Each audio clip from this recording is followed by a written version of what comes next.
கிறிஸ்து இயேசுவில் பிரியமான என் சகோதரர்களே சகோதரிகளே, இந்த நல்ல நாளிலும் கூட உங்கள் எல்லோரையும் சந்திப்பதில் எனக்கு மகிழ்ச்சி.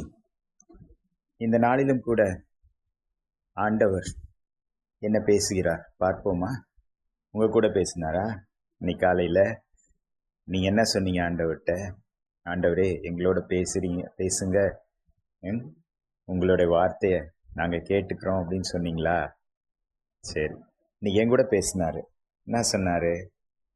நான் உங்களோடு கூட இருக்கிறேன் அப்படின்னாரு. நம்ம கூட அவர் எப்பவுமே இருக்கிறார் இல்லையா? தாயின் கருவுல நம்ம உண்டாறதுலேருந்து ஒரு இடத்துல சொல்றாரு, நீ உன் தாயின் கருவில் நீ உண்டாகுவதற்கு முன்பாகவே நான் உன்னை தெரிந்து கொண்டேன் அப்படின்னாரு. Before you I formed you in the belly I knew thee அப்படின்னாரு. அதனால நம்ம தாயோட கருவில் உருவாகிறதுக்கு முன்னாலேயே அவர் நம்மளை தெரிஞ்சிருக்கிறாரு. அப்போ என்ன அர்த்தம்? அப்போவே நம்ம அவர் கூட இருந்திருக்கிறோம், நம்ம கூட அவர் இருந்திருக்கிறாரு. இப்போ வரைக்கும் அவர் நம்ம கூடயே தான் இருக்கிறாரு.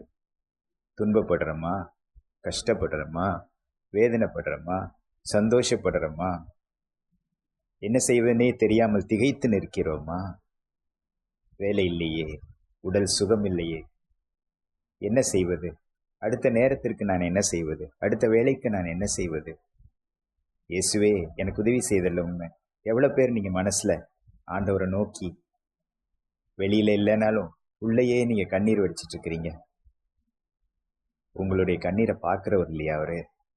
சாமுவேல்கிட்ட சொன்னார்ல, நான் மனிதர்களின் முகங்களை பார்க்கிறவர் அல்ல, நான் இதயங்களை பார்க்கும் தேவனாக இருக்கிறேன்னு சொன்னார் இல்லையா? உங்களுடைய இதயங்களை அவர் பார்க்கிறார். அவர் எப்பொழுதும் நம்ம கூடயே தான் இருக்கிறார். ஒரு நொடி கூட நம்மளை விட்டு விலகுவதும் இல்லை, நம்மளை கைவிடுவதும் இல்லை. அப்படிப்பட்ட தேவன் நம்ம கூட இருக்கிறார். நாம் ஏன் வருந்த வேண்டும்? நாம் ஏன் சோர்ந்து போக வேண்டும்? நாம் அவரை நோக்கி பார்ப்போம். அவர் நம்மோடு கூடயே இருக்கிறார். கடைசி பரிந்த முடிவு பரியந்தம் நம்மோடு கூட இருக்கிறார். நம்முடைய தகப்பன், நம்முடைய தாயை போல அன்பு செய்கிறவர், தகப்பனாக இருந்து நம்ம எல்லா விதங்களிலும் பாதுகாத்து கொள்ளும் அந்த நல்ல தேவன் நம்ம கூட இருக்கிறார். சொல்றார், இன்னைக்கு நான் உன்னோடு கூட இருக்கிறேன்னு சொல்றாரு. அவர் சொன்ன அந்த வாக்குத்தத்தத்தை நாம் நம்பி அவரை நோக்கி நாம் இப்பொழுது ஜெபிக்கலாமா? தகப்பனே, இந்த நாளிலும் கூட ராஜா, நீர் எங்களோடு கூடவே இருக்கிறீர், தாயாக இருக்கிறீர், தகப்பனாக இருக்கிறீர்.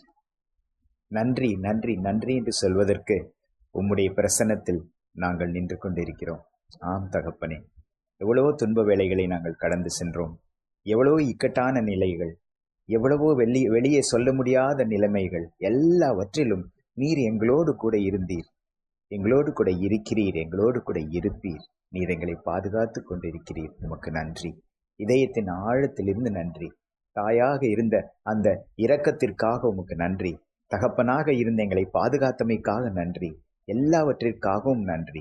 நன்றி என்று எங்கள் இதயத்தின் ஆழத்திலிருந்து, எங்கள் உள்ளத்தின் அந்தரியங்களிலிருந்து உமக்கு நாங்கள் சொல்கிறோம்.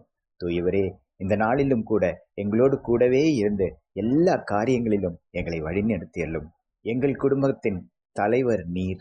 எங்கள் குடும்பத்திற்கு நீரே எல்லா காரியங்களையும் உம்முடைய திருசுத்தத்தின்படி, எங்கள் விருப்பப்படி அல்ல, உம்முடைய திருசுத்தத்தின்படி நீர் நடத்தி கொடுத்தருளும்படிக்காக உம்மை நோக்கி நாங்கள் செபிக்கிறோம்.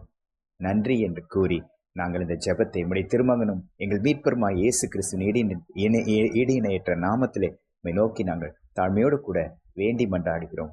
ஜீவனும் பலனும் வல்லமையுள்ள எங்கள் நல்ல பிதாவே, ஆமேன் ஆமேன் ஆமேன். சந்தோஷம். எல்லாம் இந்த நாளில் நல்லா இருங்க, ஆசீர்வதிக்கப்பட்டிருங்க.